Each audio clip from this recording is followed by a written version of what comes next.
السلام عليكم. أهلا بيكم في عالم التطبيقات.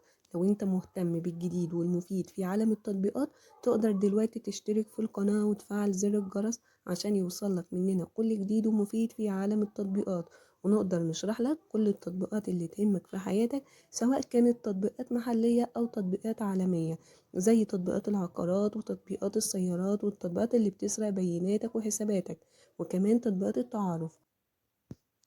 وهنتكلم النهاردة عن تطبيق مشرق موبايل بانكينج. حجم التطبيق 68 ميجا بايت، وعملية التنزيل اللي تمت للتطبيق أكتر من 100 مليون عملية تنزيل. وتطبيق المشرق موبايل بانكينج ده بيوفر لك الخدمات المصرفية اللي ممكن تحتاجها من موبايلك، وتقدر تتابع حساباتك وتحول فلوس وتدفع فواتير، وكمان تشتري حاجات كتير من عروض وتخفيضات حصرية، وكمان تقدر تستلم كروت افتراضية تستخدمها في الشرايط الإلكترونية المختلفة. وكمان التطبيق فيه مميزات كتير بتسهل على المستخدم حياته. أول حاجة إن تقدر تتابع كل حساباتك من مكان واحد، وتشوف رصيدك والحركات اللي تمت على حساباتك، وكمان بتقدر تنقل الفلوس بين حساباتك أو تحولها لأي حد تاني بكل سهولة. ولو عندك فواتير متأخرة تقدر تدفعها من خلال التطبيق من غير ما تروح أي مكان، وده غير العروض والتخفيضات الحصرية اللي بيقدمها التطبيق على اشتراكات كتير جدا.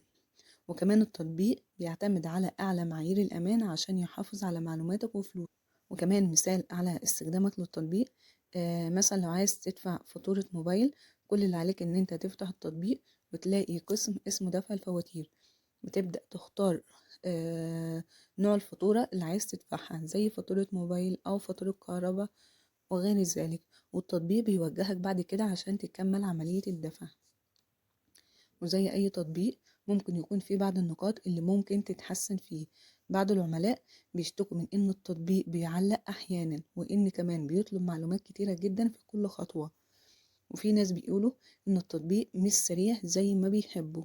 وعلى الرغم من إن التطبيق بيستخدم إجراءات أمنية متقدمة، إلا إن هو ما بيكونش آمن بنسبة 100%، وده يكون في بعض الأحيان بيسبب مخاطر أمنية. وبعض العملاء بيشتكوا من خدمة العملاء بيشتكوا وبعض المستخدمين بيشتكوا من خدمة العملاء، وإن خدمة العملاء بيكون روبوت، وده ما بيكونش واضح مع المستخدمين بدرجة كافية.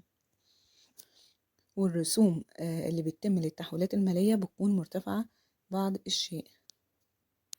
ومن المهم جدا ان انت تقرأ تقييمات المستخدمين الاخرين للتطبيق قبل ما تستخدمه، وقبل ما تدخل بياناتك الشخصية. أتمنى أكون وصلت التطبيق بشكل سهل وبسيط، وياريت بعد تحميل التطبيق كل واحد يقول رأيه في التعليقات، سواء كانت تعليقات إيجابية أو تعليقات سلبية، عشان كلنا نستفيد.